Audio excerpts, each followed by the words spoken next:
joining me back on another episode of The Artsy Amateur. Today I'm trying something I haven't tried before, which is really exciting. I'm going to be working on a black canvas. So the reason I'm choosing a black canvas is because I want to make a predominantly black marble pour painting today. And the black's gonna be great because I don't have to worry about transparency of the paint, etc. So I'm really excited. This is a 16 by 20 inch from Artist Loft, and I bought a 2-pack, so I can always make more. I'm definitely planning on making more because all of the color combos in my head are just going crazy right now. So yeah, for my first one though, I wanted to make more of a traditional black marble painting, and then maybe, you know, next time I'll start getting a little crazy and adventurous with the colors that I use. So for this painting, we're going to be using already the pre-mixed pouring acrylics from Master's Touch. You can pick these up at Hobby Lobby.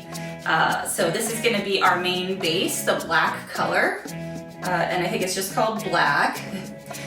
Another one that I'm going to use for an accent color, and I use this one a lot, is the silver metallic. We're not going to be using much, just very quick accent lines that are going to be stretched out and do our marble pattern. And then aside from that, the other kind of accent color I wanted to use, I've used this on a few of my recent paintings, and it's a light gold mix that I mixed up myself. So it's a combination of the Master's Touch, you know, pre-mixed pouring acrylic that's just in white, and then with the Master's Touch pre-mixed pouring acrylic in the gold metallic. So it's about a 50-50 ratio. And the reason I added some white, sometimes the gold metallic can pull quite dark, so which looks amazing in most things, but I wanted to make a lighter version for instances like this. Okay.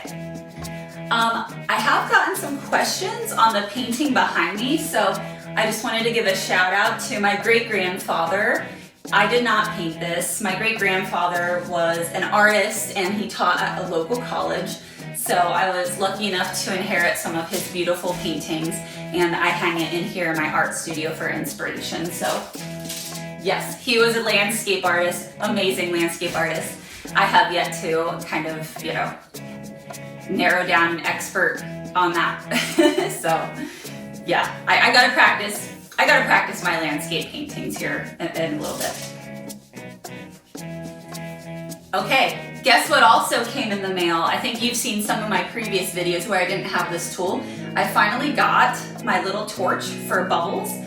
Previously I had to just kind of bang the paint on the table and hope they all came out. And I did have a really cheap heat gun that I used for a little bit, but this is really exciting. It's actually used for creme brulee, which is one of my favorite desserts. So a multi-use tool, if you will. All right, so this is a 16 by 20. On the back, I already have my frog tape. I have my giant push pins. I got a clean surface, and I think we are ready to start. Okay, I did also just grab my pouring medium. I don't know if we're gonna have trouble covering the canvas, but I'm gonna put this around the edges just in case we do. Just a little bit. And I know last time I said a little bit and it was like, you know, half the bottle, so. And this is really just as a catalyst to help things start moving. It's not really used for any color, just to try to entice the painting to go to the corners, which is always such a problem with everything. So yeah, this is gonna be helpful to extend the color to the corners. All right, got that. All right, let's put down our black. So I'm just going to do this in not a random design or anything. I don't really need to worry about that since, you know, the canvas is black. We're not really worried to do that, but I do want to touch some of these sides where I have my extender, my pouring medium, just so it definitely goes to the edge.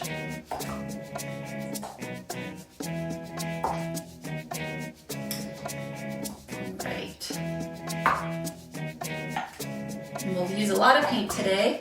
16 by 20 is not super big. I've started experimenting with different sizes of canvases, and I think I'm getting a little bit better at the big ones. They are. I tell you what though, to tilt those on the side, the last one I did, I don't know if you've seen it. If you haven't, go back and watch it. It's called Haven Tides. It's a painting I made for my own living room, but wow, that was a beast. I mean, it's like, 40 or 48 inches long. I made a huge mess on my floor, but I always have my floor protection down, so it's not a big deal. So, all right, I'm just gonna torch some of these bubbles out here. Oh, this is working so well. It's my first time using this, guys. Wow, okay, where's this been all my life? Hello. All right, we're cooking paint and creme brulee.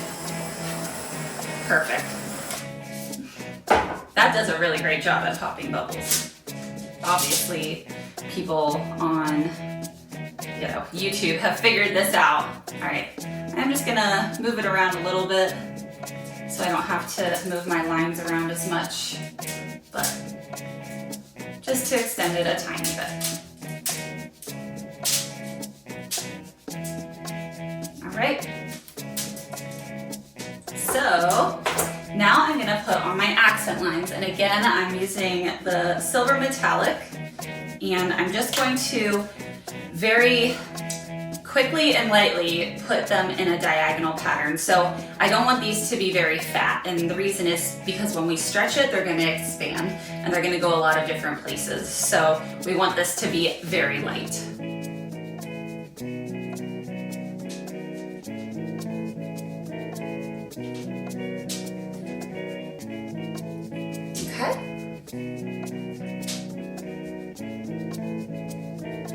There we go. And now for the gold. I love this color. It's so beautiful. All right, and then basically the exact same thing. I might do one a little bit different just to, not make it so symmetrical. But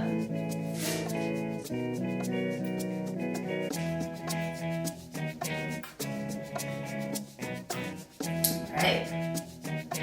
I think that should be enough. I always overdo the lines because I'm always like, I don't have enough, dimension or accent colors. And then when I stretch it, I'm like, oh, yes, I did. I had too much. So no, this will be good.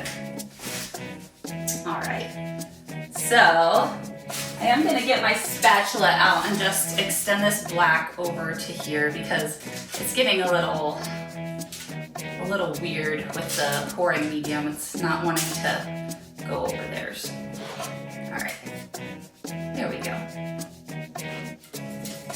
All right, let's stretch this one out, huh? So I'm gonna try to come off the front edge here first. And the extender's working beautifully. Okay. Back over the corner a little bit more. There we go. All right, back to the center. Now we're gonna go over this corner here. Beautiful. Come back to center. All right. Now flip it over. Come over your way. Okay, those are looking gorgeous already. Woo-wee. All right, let's come down.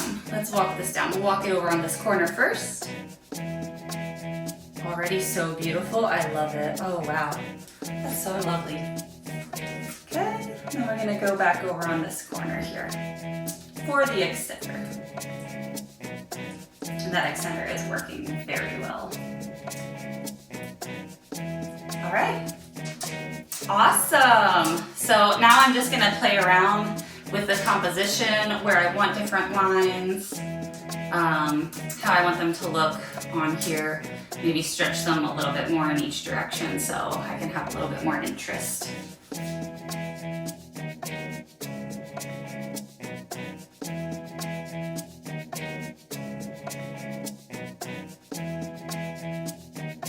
Okay, I think I've stretched what I have thus far, and usually I'm saying that I have too many lines, and this one doesn't look like enough, so I am just gonna add just a little bit more. Why not, right? Why not?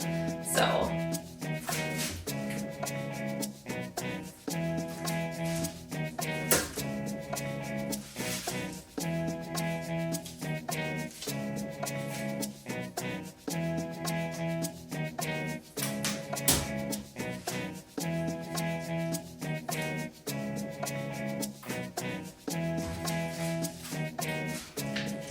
Weird spot right here, so I'm just gonna add a little bit more paint because it's acting like it doesn't have enough paint, but I think it's just being a little bit difficult. So, all right, let's stretch these new lines out just a bit.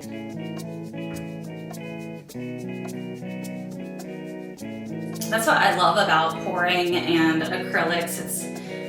I mean, if you're not happy with something, just fix it. It's that simple. It's really that simple. And it's really nice to be able to have those options. So, all right, that's looking better now. I really like that. That has definitely transformed the painting a little bit. So I am just gonna come over here and bring it down, these lines down a tiny bit. Just to even things out.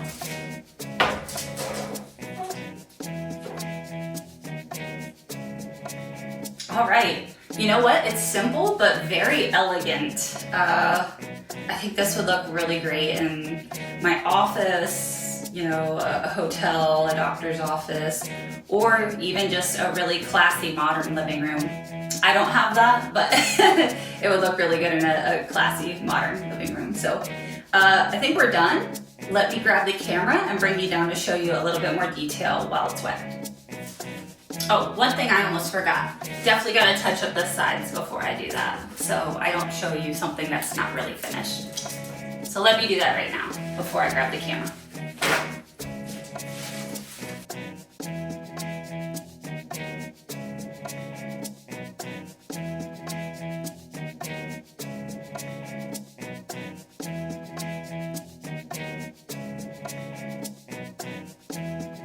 Okay, here we are close up, all wet and beautiful. Again, simple, but very elegant. And I'm so excited to see how this dries because those metallic colors will be so lovely. I don't know if we'll have to touch up much after it's dry, but we'll see. I see a little bit of, you know, just splotches kind of here. I think that's actually from the pouring medium that I used to extend it. So, you know, again, we'll let it dry and see how it looks, and I will see you there. All right, here we are, next day, dry reveal. And I am loving this. This is so chic and classy. Again, kind of simple, but it's really, really beautiful. I love some of these line details down here. You can definitely see how the metallics are just shining. I'm debating on trying an experiment on this piece, you know, because black kind of shows a lot of imperfections, and there's some that you can kind of see, but I'm debating on trying an experiment with my first resin coating. And I think that would make this pop and shine and look like glass. So stay tuned. I might be doing a video on that, and you can learn with me all the trials and tribulations entering into the resin world. So, but definitely let me know what your thoughts are. I love the different light colors. Kind of looks like lightning bolts in some ways, but yeah, really, really beautiful. I can't wait to try my next black marble painting.